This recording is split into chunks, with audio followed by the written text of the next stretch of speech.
In the heart of the Nevada desert, where the sun scorched the cracked earth and the wind howled through skeletal Joshua trees, lay a forgotten military outpost called Fort Drystone. Its rusted gates creaked in the dry breeze, and the faint hum of distant generators was the only sound breaking the oppressive silence. Tumbleweeds rolled lazily across the abandoned airstrip, their brittle forms catching on the jagged edges of old concrete.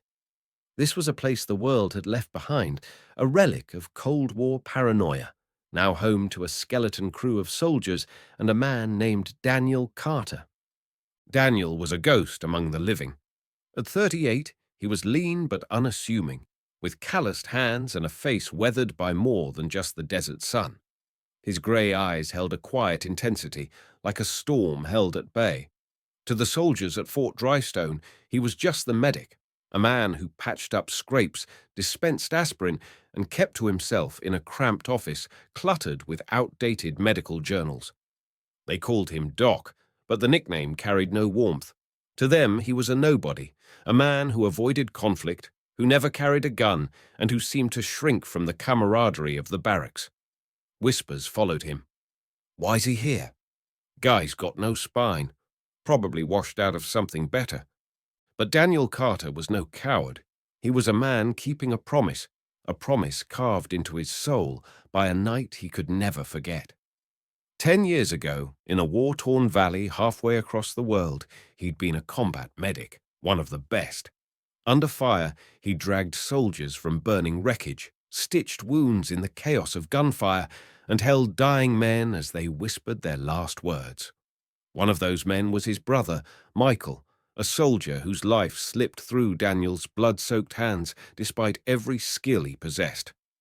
"Don't let it be for nothing," Michael had gasped, his voice fading with the light in his eyes. "Save them. Save as many as you can." That promise became Daniel's anchor, his curse, and his reason to keep going. But it also broke him. He swore he'd never touch a weapon again, never add to the bloodshed. And so he buried his past and came to Fort Drystone, where no one asked questions and no one cared enough to dig. His office was a sanctuary of sorts, tucked in a crumbling cinder-block building at the edge of the base. The air smelled of antiseptic and dust, and the fluorescent lights flickered with a faint buzz. On the walls hung faded certificates, proof of a life no one here knew about. A battered coffee mug sat on his desk, engraved with the words, "Keep going," a gift from his old mentor, Dr. Evelyn Reed, who taught him everything he knew about saving lives under pressure. Every night, Daniel sat alone, sipping bitter coffee, staring at that mug and wondering if he was still keeping his promise. Have you ever been underestimated? Felt like the world didn't see who you really are? Share your story in the comments below. The morning it all began, the desert was restless. A blood-red sunrise bled across the horizon, painting the dunes in hues of fire. The air was thick with the promise of a sandstorm, and the soldiers grumbled as they trudged to their posts. Daniel stood outside his office, his boots crunching on the gravel, watching the sky churn. Something felt wrong, though he couldn't place it. The base was quieter than usual, the usual banter replaced by a tense undercurrent. He noticed the MPs at the gate, their rifles held a little tighter, their eyes scanning the horizon. Inside the command center, Colonel Harlan Vance paced like a caged wolf. A grizzled man in his 50s, Vance was Fort Drystone's iron-fisted commander, a relic of a bygone era who saw the world in terms of threats and solutions. To him, Daniel was an anomaly, a man who refused to fight, who didn't fit the mold of a soldier. "Carter's soft," Vance had once muttered to his aide, loud enough for Daniel to overhear. "No place for a pacifist in my fort." But Vance had bigger problems today. A classified shipment was due to arrive, a crate of experimental medical supplies, rumored to be a breakthrough in battlefield trauma care. The details were need to know, and Daniel, despite being the base's medic, wasn't on that list. The shipment was late, hours late. By noon, the radio crackled with static and urgent voices.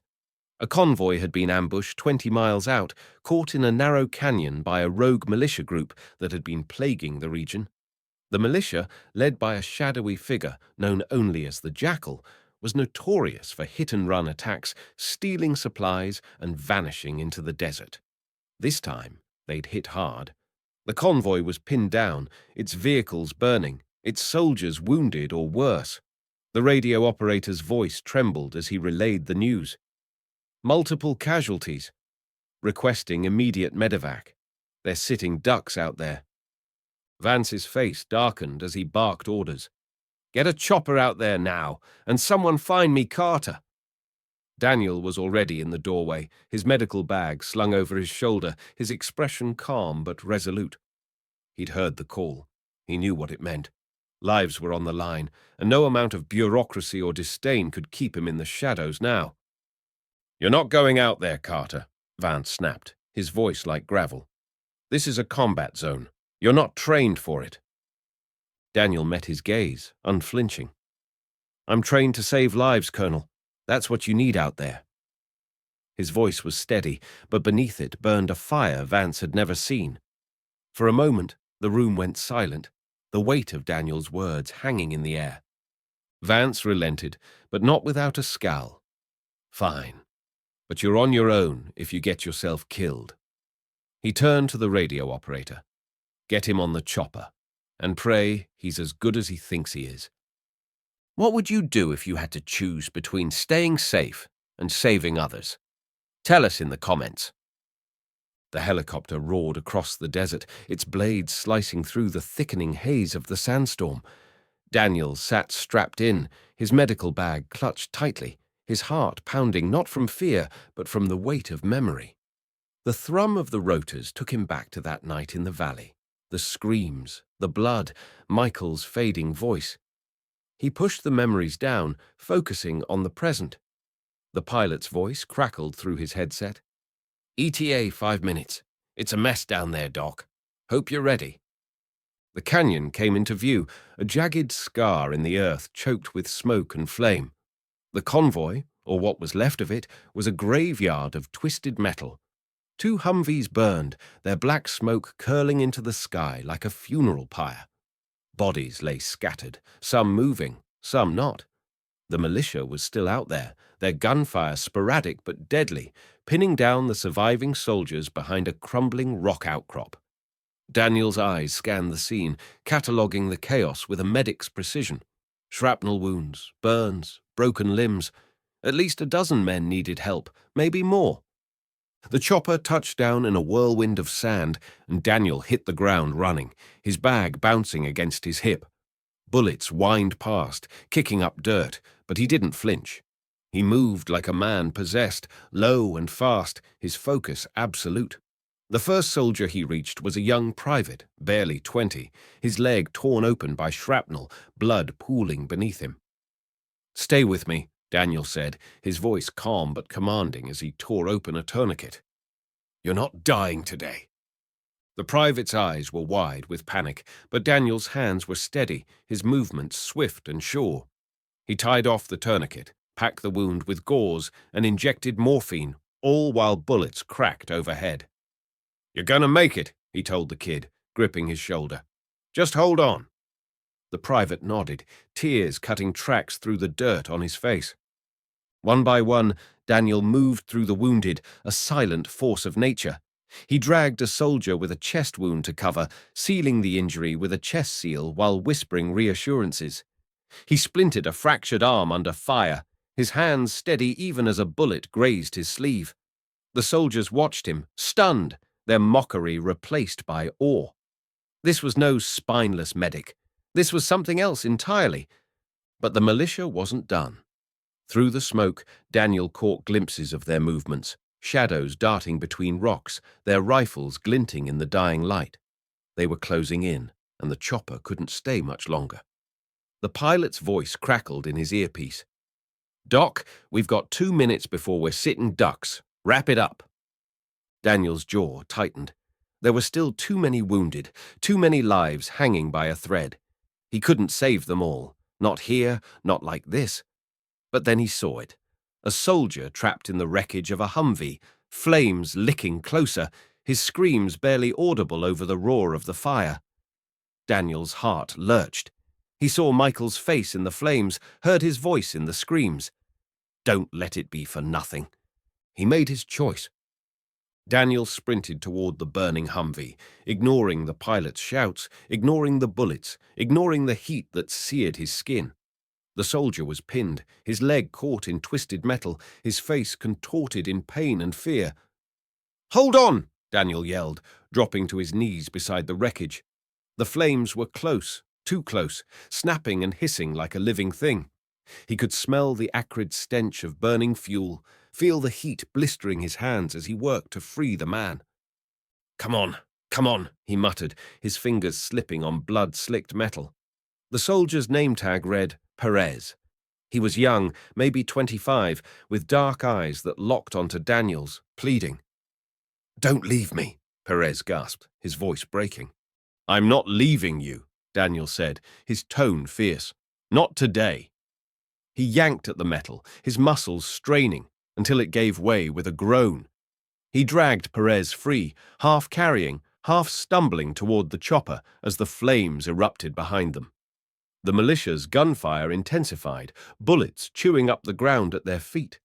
Daniel shielded Perez with his body, his breath ragged, his vision tunneling. He reached the chopper just as the pilot began to lift off, the rotors screaming. Hands pulled them aboard, and the helicopter lurched into the sky, sand and smoke swirling below. Daniel collapsed beside Perez, his hands still working, checking for injuries, stabilizing the soldier's leg. Perez gripped his arm, his voice weak but clear. You're a goddamn hero, Doc. Daniel shook his head, his eyes distant. Just doing my job. But the words felt hollow. He wasn't here for praise. He was here for Michael, for the promise, for the lives he could still save. Back at Fort Drystone, the chopper landed in a storm of dust and chaos. Medics rushed to take the wounded, but the soldiers who'd seen Daniel in action looked at him differently now. Whispers spread, not of mockery, but of respect. Did you see what Carter did out there? One said. Guy's got guts. Vance was waiting, his face unreadable. You disobeyed a direct order, Carter, he said, his voice low. You could have gotten everyone killed. Daniel met his gaze, unflinching. I saved 6 men, Colonel, and I'm not done yet. Vance's eyes narrowed, but there was something new in them. Curiosity, maybe even grudging respect. We'll talk later, he said, turning away. Get cleaned up. Daniel nodded, but his mind was elsewhere. As he walked back to his office, the weight of the day settled on him. He'd saved lives, yes, but the militia was still out there. The shipment was gone, and something about the ambush didn't sit right. The Jackal's men had known exactly where to hit, when to strike. Someone had tipped them off. In his office, Daniel sat at his desk, staring at the coffee mug. Keep going.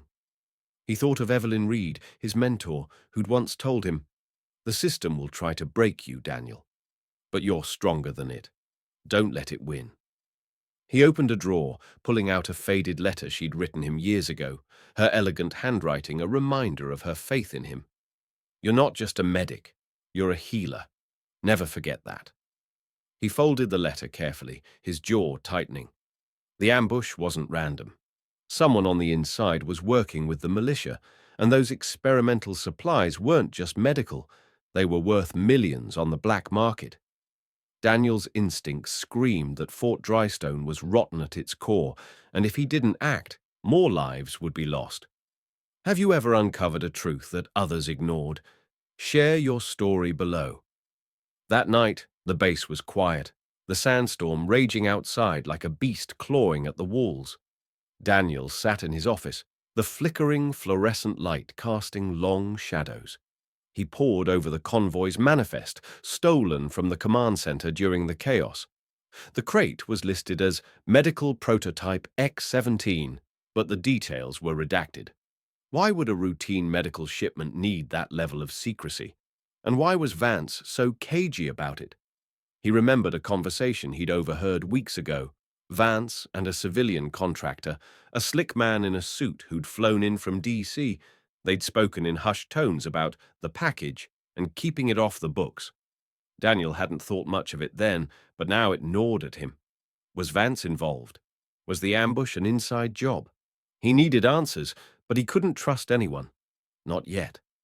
The soldiers might respect him now, but loyalty to Vance ran deep. If Daniel was right, exposing the truth would mean taking on the entire chain of command. He'd be risking everything. His career, his safety, maybe his life. But Michael's voice echoed in his mind. Don't let it be for nothing. Daniel stood, his silhouette framed against the flickering light. The desert night was alive with secrets, and he was done hiding in the shadows. Tomorrow he'd start digging. Tomorrow he'd keep his promise. What would you risk to uncover the truth? Share your thoughts below. The Nevada dawn broke cold and sharp, the sky a bruised purple over Fort Drystone. Sand from the previous night's storm clung to everything, coating the rusted hangars and abandoned vehicles in a gritty shroud. Daniel Carter stood outside his office, his breath visible in the chill, his grey eyes scanning the horizon. The base was waking, but the air carried a heaviness, a sense that the ambush in the canyon was only the beginning. He clutched a crumpled copy of the convoy manifest, its redacted lines burning in his mind. Medical Prototype X-17. The words felt like a code, a lock he didn't yet have the key to open. Inside, the base hummed with tension. Soldiers moved with purpose, their rifles slung tight, their faces grim. The loss of the convoy had shaken Fort Drystone, and whispers of the Jackal's militia spread like wildfire. Daniel overheard snippets as he passed the mess hall. They knew exactly where to hit us. Someone's feeding them intel. The soldier's eyes flicked to him, no longer with mockery, but with a wary respect. His actions in the canyon had changed their view of him, but respect wasn't trust. Not yet. Daniel's office was a fortress of solitude, its cracked walls and flickering lights a stark contrast to the chaos outside. He sat at his desk, the battered coffee mug, keep going, staring back at him like a challenge. The letter from his mentor, Dr. Evelyn Reed, lay open beside it, her words a lifeline. You're a healer, Daniel. Never forget that. But healing wasn't enough now. Lives were at stake, and the truth was buried somewhere in this forsaken outpost. He needed to find it. Have you ever felt like you were the only one who saw the truth? Share your story in the comments. Daniel started with what he knew. The manifest listed the shipment as Medical Prototype X-17, but the details were blacked out. He'd seen classified shipments before, but this one felt different. Too secretive, too guarded. The ambush had been surgical, the militia striking with precision that suggested inside knowledge. Someone at Fort Drystone was dirty, and Daniel's gut pointed to Colonel Harlan Vance. Vance was a hard man, forged in decades of service, but there was a coldness to him, a willingness to cut corners if it served his goals. Daniel had overheard him weeks ago, talking to a civilian contractor named Richard Holt, a slick DC operative with a smile that didn't reach his eyes. They'd mentioned the package and keeping it off the books.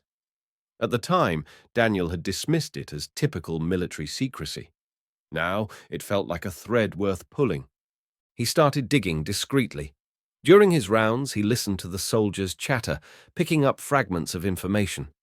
The convoy's route had been classified, known only to Vance and a handful of officers. Yet the Jackal's men had hit it at its most vulnerable point, a narrow canyon with no escape. Daniel needed more. He slipped into the command center after hours, using his medic's access to bypass the MPs. The room was dark, lit only by the glow of monitors. He rifled through files, his heart pounding, until he found an encrypted drive labeled X-17. Cracking the encryption was beyond him, but he copied the drive onto a USB, tucking it into his pocket. As he left, a shadow moved in the hallway. A soldier, Private Torres, one of the men he'd saved in the canyon. "Doc?" Torres said, his voice low. "What are you doing here?" Daniel's pulse spiked, but he kept his voice steady. "Checking medical records. You okay, Torres?" The private hesitated, then nodded. "Just be careful, Doc.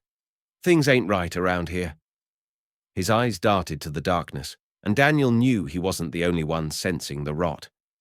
The next day, Daniel's suspicions deepened. He tracked down the civilian contractor, Holt, who was still on base, overseeing logistics. Holt was all charm, his suit pristine despite the desert dust, but his answers were evasive. X-17? Just advanced bandages, Carter. Nothing to get worked up about. But his smile faltered when Daniel pressed, mentioning the ambush's precision. Holt left abruptly, and Daniel caught him later on a secure phone, his voice hushed and urgent. That night, Daniel cracked open the encrypted drive with help from an old contact, a hacker who owed him a favor from his combat medic days. The files revealed X-17 wasn't just medical supplies. It was a biogenetic compound designed to accelerate healing in battlefield conditions, worth millions on the black market. The project was funded by a shadowy defense contractor, and Fort Drystone was a testing ground. But the files also hinted at a darker truth. The compound had side effects, untested and potentially deadly. Someone was willing to sell it to the highest bidder, the Jackal. Daniel's blood ran cold. If the militia got their hands on X-17, it could fund their operations for years, leaving a trail of bodies. And if Vance was involved, the betrayal ran deeper than he'd imagined. He needed proof, something to tie Vance to the Jackal. But time was running out.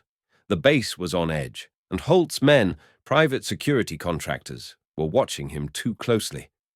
What would you do if you uncovered a betrayal that could cost lives? Tell us below. The crisis came at midnight. An explosion rocked the base, a fireball erupting from the armory. Alarms wailed and soldiers scrambled, their shouts swallowed by the roar of flames. Daniel grabbed his medical bag and ran toward the chaos, his instincts kicking in. The armory was an inferno, but this was no accident. Daniel spotted a figure slipping away from the wreckage, a contractor, one of Holt's men, moving too calmly for the panic around him. Daniel followed, weaving through smoke and shouting soldiers. The man ducked into a storage shed, and Daniel crept closer, his heart hammering. Inside, he overheard a hushed conversation. "The Jackal's ready for the next shipment," the contractor said. "Vance wants it done tonight, no loose ends." Another voice, Holt's, replied, "Carter's sniffing around." "He's a problem." Daniel's breath caught. He was in over his head, but there was no turning back. He slipped away, his mind racing. The next shipment was leaving at dawn, a decoy convoy to cover the real transfer of X-17. If he didn't act, the compound would fall into the Jackal's hands, and the soldiers he'd sworn to protect would pay the price. He needed allies. He found Private Torres in the barracks, his face pale but resolute. "Doc, I heard what you did in the canyon. If you're fighting something big, I'm in." Daniel hesitated, then nodded. He couldn't do this alone. Together, they devised a plan: intercept the convoy, expose the traitor, and save the base. Dawn broke over the desert, the sky a blaze of crimson. The decoy convoy rolled out, but Daniel and Torres followed a faint trail to a hidden rendezvous point, a dry riverbed 10 miles from the base. There, in the shadow of a crumbling cliff, they found the real convoy, 2 black SUVs guarded by Holt's contractors, and there, overseeing it all, was Colonel Vance. Daniel's heart sank, but his resolve hardened. He and Torres crept closer, using the rocks for cover. The handover was happening, a crate marked X-17 being loaded into a militia truck. The Jackal himself wasn't there, but his men were, their faces masked, their rifles ready. Daniel signaled to Torres. They had one shot. Torres lobbed a smoke grenade, stolen from the armory, and chaos erupted. Daniel sprinted toward the crate, dodging gunfire, his medical bag bouncing against his hip. He reached the truck, yanking open the crate to confirm its contents. Vials of a shimmering blue liquid, X-17. He grabbed as many as he could, stuffing them into his bag, then turned to face Vance. "You're done, Colonel," Daniel shouted over the gunfire. "This ends now." Vance's face twisted with rage. "You're a fool, Carter. You think you can stop this?"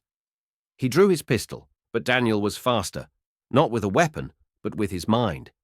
He dove behind the truck, using the smoke for cover, and tossed a vial at Vance's feet. It shattered, releasing a cloud of harmless gas, a bluff, but enough to make Vance flinch. Torres tackled one of the militia, and the contractors hesitated, caught off guard. Daniel seized the moment, dragging the crate into the open and smashing it with a rock. The vials exploded in a cascade of blue, soaking into the sand. The militia screamed in fury, but the compound was useless now, its value lost. Reinforcements arrived, soldiers loyal to the base, alerted by Torres. Vance was subdued, his betrayal exposed. The Jackal's men fled into the desert, their prize destroyed. Daniel stood panting, his hands bloodied but steady, the weight of his promise lighter for the first time in years. Back at Fort Drystone, the truth came out. Vance was arrested, his dealings with the Jackal laid bare. The soldiers looked at Daniel with new eyes, their respect unspoken but palpable. In the command center, General Alvarez, Vance's superior, arrived to clean up the mess. He found Daniel in his office, stitching a wound on Torres's arm. "Carter," Alvarez said, his voice gruff but warm. "You saved a lot of lives today, not just in the canyon, but here. You've got my respect." He saluted, a rare gesture from a man like Alvarez. Daniel returned it, but his eyes were on the coffee mug. Keep going. He didn't want the spotlight. He didn't need it. Michael's voice was quieter now, his promise kept. As Daniel packed his bag, ready to move on to wherever he was needed next, he left the letter from Evelyn on his desk, a quiet legacy for whoever came after. He didn't come for glory, he came for the truth. If you believe in those who fight for others, share this story. What would you risk for justice? Tell us below.